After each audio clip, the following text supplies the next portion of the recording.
Your love, I'm gonna make you mine.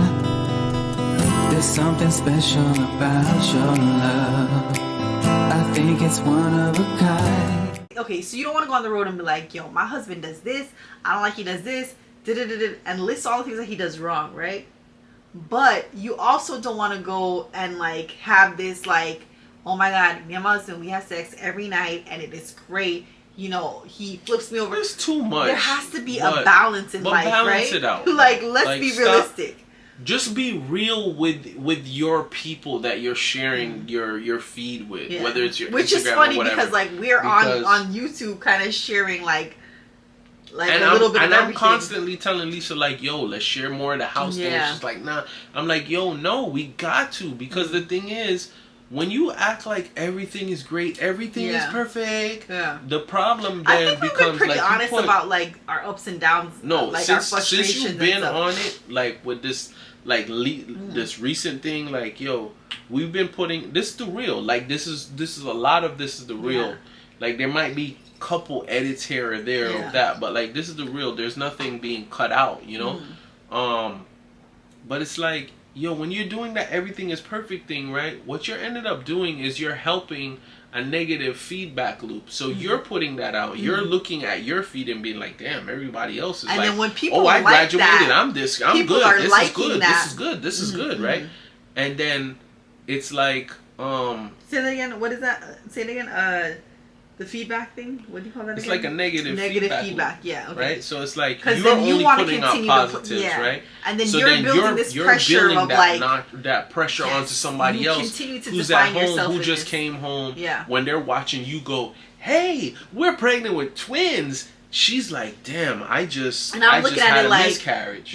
Or I can't like have I can't have another one right now. I'm not healthy enough. Doctor's telling me not to do that. So now I already felt bad, but now I feel double like ish because everybody in my feed is doing the carry swirl and they're all gonna laugh at you. You're the only one that's not pregnant. You're the only one that didn't graduate. Literally, I had this moment. What was like 2 days ago? That's why I can't. And I was literally like, and Dan looks at me like, we're not really trying to have a baby right now. And I was like, yeah, I know, but it's still like it makes me emotional because I'm like, I'm trying to ready my body. But like that was before I got the lab results, and I was like, I don't know if I'm really, you know, like I'm trying to get physically ready that. We know the patient outcomes when it comes to but that's what I'm saying. The other people that you're not seeing in your feed right now, they're not sharing like, yo, I'm going through that. Like, yo, I'm my body not ready for that. So that's what we're trying to do, you know, in like, our blogs and stuff. Yeah. You know, like, yo, this is, you want to experiment? Look at it this way.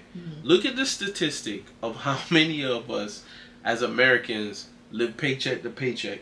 Then look in your feed and see how many people are like living like they live paycheck to paycheck. You're gonna think from your feed like everybody except you is getting that bread and they're up to their eyeballs. It's probably still happening. Everybody was in Tulum, and I was like, damn, everybody in Tulum. We didn't. But that's what I'm saying. It's like the algorithm is like Tulum. It's like the Disney bloggers, right? Like it's like, yo, one Disney blogger goes to Animal Kingdom and then Animal Kingdom. Then this one goes there. Then this one goes. Everybody's at Animal Kingdom. And then the smaller ones are gonna start going there. All of them are at Animal Kingdom, and you're like, is everybody really at Animal Kingdom, or is the algorithm like, hey, you clicked on 2 of these things, let me keep throwing these at you, like, and then rewarding that person for putting that out. So you're not like, hey, you know what? I don't feel like going to Disney today, right? So then what? I don't want to. It's not a blame game, but who, I'll say it, like who gets blamed in that situation? Is it the person that puts it out, or is it the feedback that you're getting? We do that because listen, as much as we're gonna blame the algorithm for like promoting negativity, we click on negativity. If you don't think that we've always been like this, also, like people love to act like this is a new generational problem with the internet. Though there's something wrong with millennials and Gen Z and blah blah blah. Really? It's a new problem. So picture this, right? If that's a new thing to human beings, right? Why is rubbernecking a thing? Why is it that if we're on the way to go somewhere, right, there can be an accident, right, on the side of the road. They're no longer blocking the road, but there's going to be traffic for hours. Why? Because everybody got to slow down and look at themselves towards that accident. So you like I'm trying to now bring it back again. Peace, love, and happiness. Love, I think it's one of a kind. There's something special about your love. I want it all the time.